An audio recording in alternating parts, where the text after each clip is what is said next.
Shalom saudara-saudaraku yang dikasihi oleh Tuhan.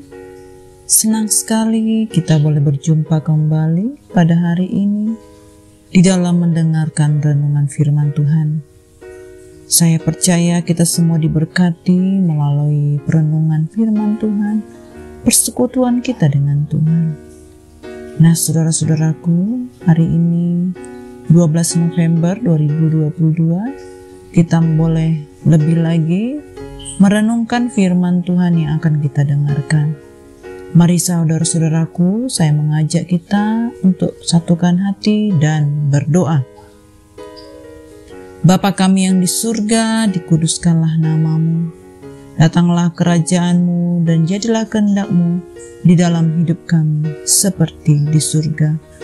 Kami bersyukur ya Bapa, kalau hari ini kami kembali datang kepada Tuhan. Kami menghadap hadirat Tuhan, bahkan kami rindu lebih dalam lagi bersekutu dengan Engkau.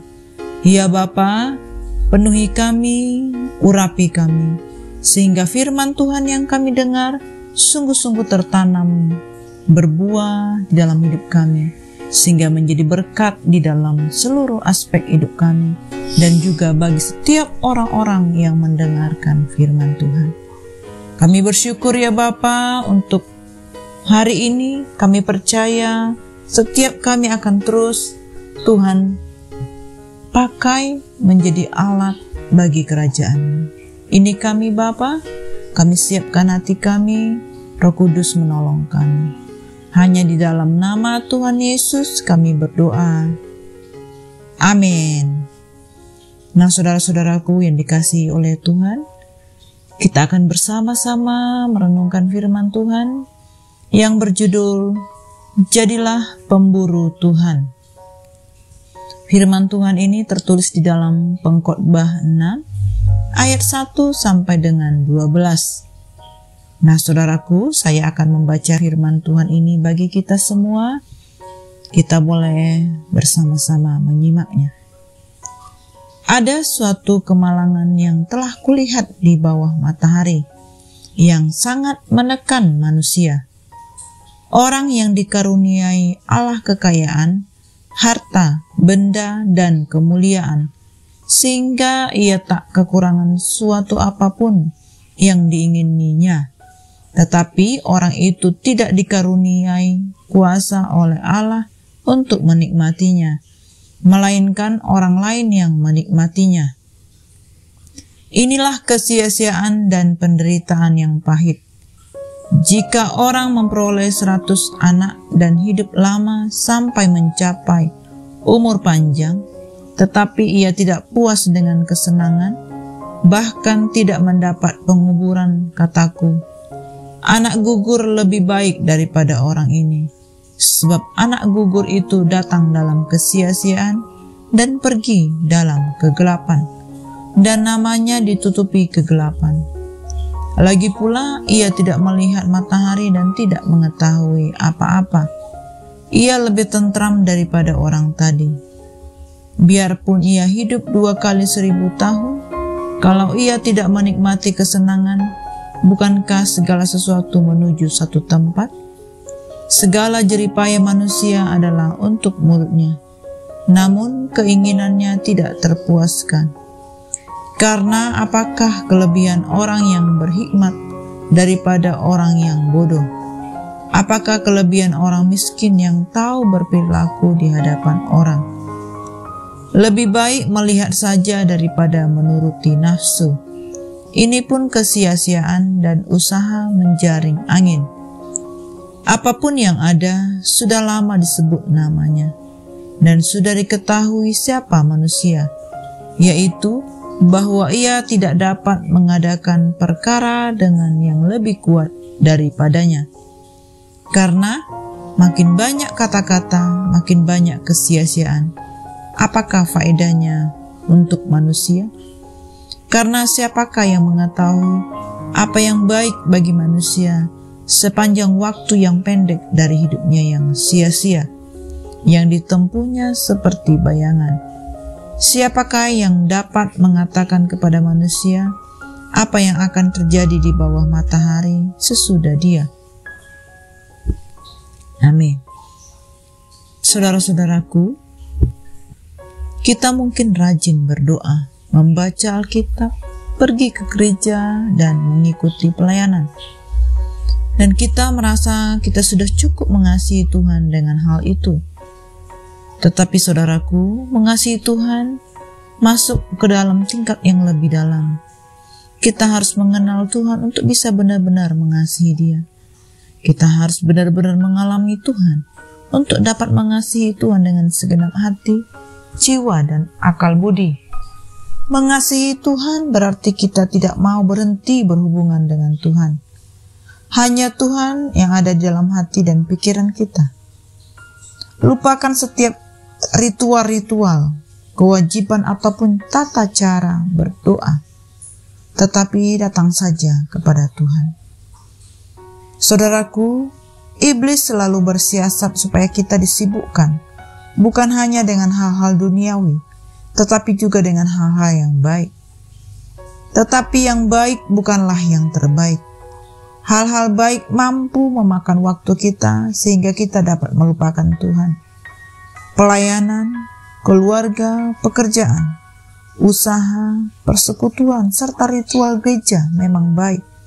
Tetapi, apakah kita benar-benar mencari pribadi Tuhan? Hal-hal yang baik bisa mengenyangkan kita sehingga kita tidak lapar lagi akan Tuhan. Saudara, melalui renungan firman Tuhan pada hari ini, kita diingatkan bahwa setiap kita sungguh-sungguh mengasihi dan memikirkan perkara-perkara yang di atas, bukan mengejar kekayaan.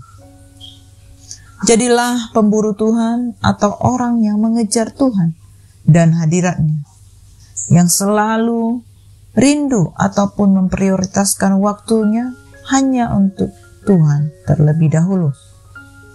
Di dalam Matius 6 ayat 33 dikatakan, "Tetapi carilah dahulu kerajaan Allah dan kebenaran-Nya, maka semuanya itu akan ditambahkan kepadamu." Semuanya akan ditambahkan termasuk kekayaan. Sebab banyak orang memiliki kekayaan, tetapi hidupnya tidak bahagia, karena tidak bisa menikmati apa yang ia miliki. Melalui pengkhotbah pasal 6 ini, dikatakan orang yang dikaruniai Allah kekayaan, harta benda, dan kemuliaan, sehingga ia tak kekurangan suatu pun yang diinginkannya. Tetapi orang itu tidak dikaruniai kuasa oleh Allah untuk menikmatinya, melainkan orang lain yang menikmatinya. Inilah kesia-siaan dan penderitaan yang pahit. Saudaraku, harta kekayaan bukanlah tujuan akhir hidup kita, karena semua yang ada di dunia ini hanyalah sementara. Apakah semua harta yang kita miliki akan kita bawa saat kita mati nanti? Sebab kita tidak membawa sesuatu apapun ke dalam dunia, dan kita pun tidak dapat membawa apa-apa keluar.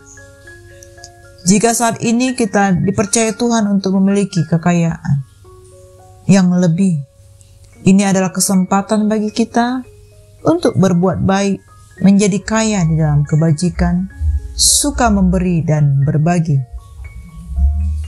Jadi saudaraku, mari kita kumpulkan harta di surga, karena itu yang lebih utama bagi kita sebagai orang percaya. Janganlah mengejar kekayaan, tetapi kejarlah Tuhan. Sebab kekayaan akan datang kepada kita karena kita mengejar Tuhan dan menghidupi kebenaran firman-Nya.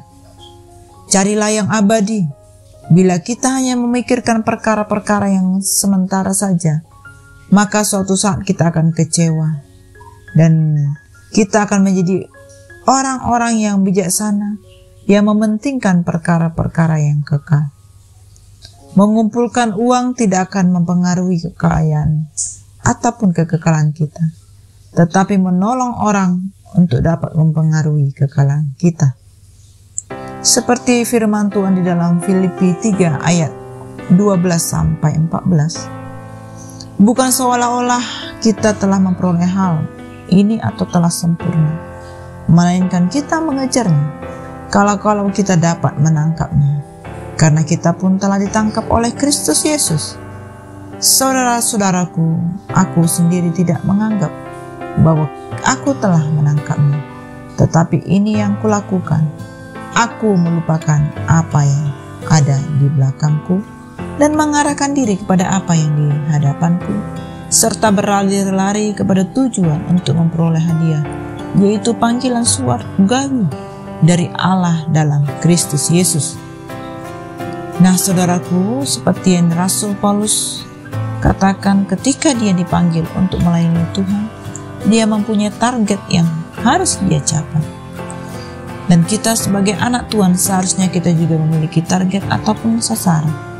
Seorang pemburu Tuhan adalah orang yang merindukan hadirat Tuhan, sehingga ia memburu hal-hal yang mustahil dengan harapan bahwa sesuatu yang sulit ditangkap akhirnya dapat diperoleh.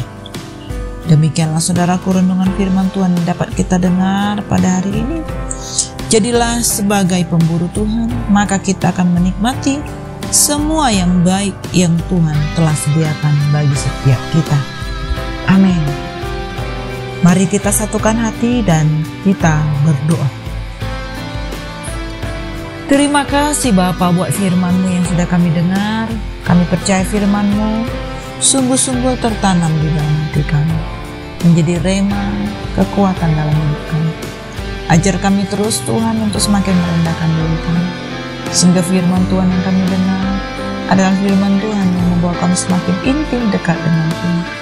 Kami percaya kami akan mengejar Tuhan, kami menjadi pemburu-pemburu Tuhan dalam kehidupan kami. Kami tidak memburu kekayaan dunia ini, tapi kami mencari Engkau sendiri, pribadi dengan mata dalam kami. Terima kasih Bapa, kami bersyukur buat firman-Mu yang sudah kami dengar. Urapi kami, ajar kami Tuhan. Kami percaya firman-Mu sungguh-sungguh memberkati setiap kami. Dalam nama Tuhan Yesus kami berdoa.